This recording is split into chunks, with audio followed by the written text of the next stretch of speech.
Top 10 পৃথিবীতে সবচেয়ে বেশি আত্মহত্যাকারী দেশ।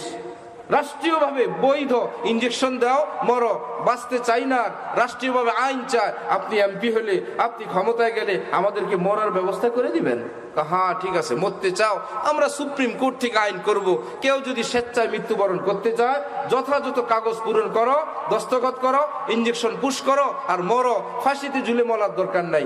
বহু রাষ্ট্রে এই আইন বৈধ আছে, বহু রাষ্ট্রে আইন আছে।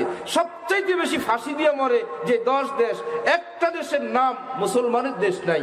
আমরা যেই দেশে যাওয়ার জন্য ভাবি, নিজে যদি যেতে পারতাম, একটা ছেলে যদি পাঠায় দিতে পারতাম, ছেলে গেল এমবিসিতে, ভিসা লাগবে, নাম মোহাম্মদ আব্দুর রহমান। আরে মোহাম্মদ নিয়ে তুমি ইউরোপে যাবা, নাম কাইটা নতুন পাসপোর্ট বানায় নিয়ে আসো। ওই দেশে মোহাম্মদ এলাও না। মুসলমান বিদেশ যাওয়া দরকার, নবীজির নাম কাইটা নতুন পাসপোর্ট নেয়, নাম কি?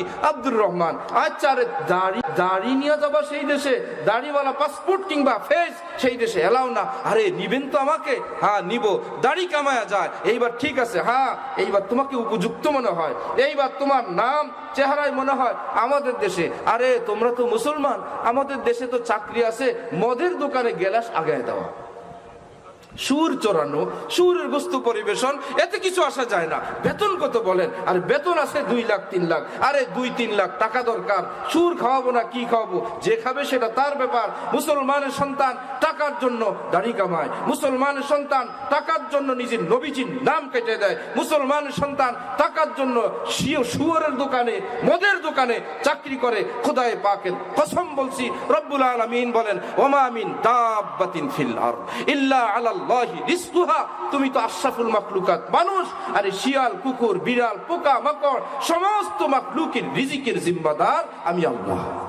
সুরের দোকানে, মদের দোকানে তোমার চাকরি করা লাগবে না। হযরতে মূসা নবী আল্লাহর কাছে বললেন, আপনি সব মাখলুককে রিজিক দেন, আমি তো মানি, একটু কি দেখাবেন? তাফসীরে কবীরে ফখরুদ্দিন রাজি লিখছেন, আল্লাহ পাক বললেন, আচ্ছা ঠিক আছে, তুমি দেখতে চাও তো চলো, এই তোমার হাতের যে জান্নাতি একটা লাঠি আছে, অমুক পাথরকে আঘাত করো।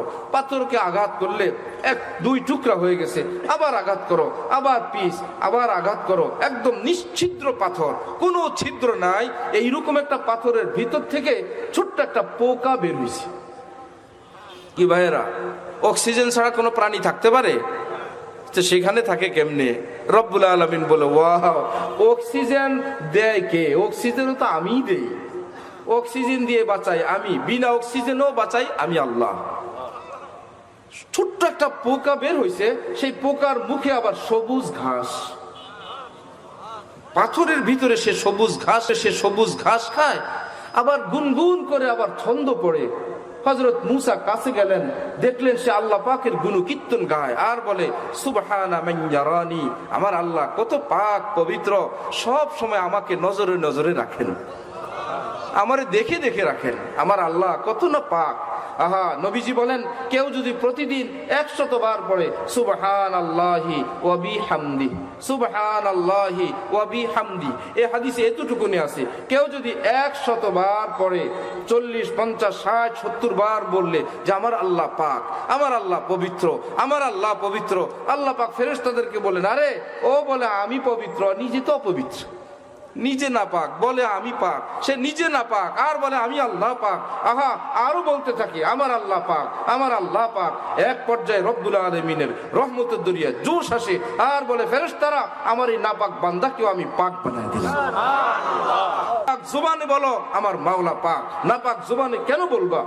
ছোট্ট পোকা বলে সুবহানা মান ইয়ারানি, আমার মাওলা কত পাক, যিনি আমাকে নজরে নজরে রাখেন। ওয়া ইয়ারিফু মাকানি, আমার ঘর বাড়ির ঠিকানা জানেন, আমার বাড়ি কোথায় সেটা তিনি চিনেন। ওয়ারযুকুনি, যখনই ক্ষুধা লাগে আমাকে সময় মতন রিজিক দান করেন।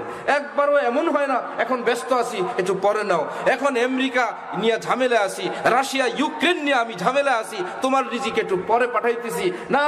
ওয়ারযুকুনি ওয়ালা ইয়ানসানি, একদিন একবারের জন্য তিনি রিজিক থেকে মাহরুম করেন না। যেই মাওলা পোকাকে এইরকম পাথরের ভিতরে খাওয়াইতে পারেন, কাররামনা বনি আদম, নাম যিনি ঘোষণা দিয়েছেন, যিনি বলছেন বনি আদমকে আমি শ্রেষ্ঠত্ব মর্যাদা দান করলাম, সেই বনি আদম তুমি সুরের দোকানে, মদের দোকানে রিজিকের জন্য যাও। আহা, রিজিক টাকার নাম না, রিজিক পয়সার নাম না, রিজিক পয়সার নাম না, রিজিক অট্টালিকার নাম না। ওই অট্টালিকা যার বাসিন্দারা, যার বসবাসকারীরা বেনামাজি, বেরোজগার, বেপর্দা, হারাম খানেওয়ালা, ঘরের মধ্যে কোনো আল্লাহ দিন নাই, অহরহ গজব পড়ে সেই ঘরের উপর। ছোট্ট কুড়ের ঘর, খোঁজ নিয়ে জানা গেল বড় নামাজওয়ালা, বড় স্বামী স্ত্রী মিল মোহব্বতওয়ালা, সন্তানগুলো কোরআনওয়ালা, আরে আদবওয়ালা, আখলাকওয়ালা, তাহাজ্জুদওয়ালা। খোদার কসম, বিশাল অট্টালিকার চেয়ে ওই কুড়ের ঘরের দাম অনেক বেশি।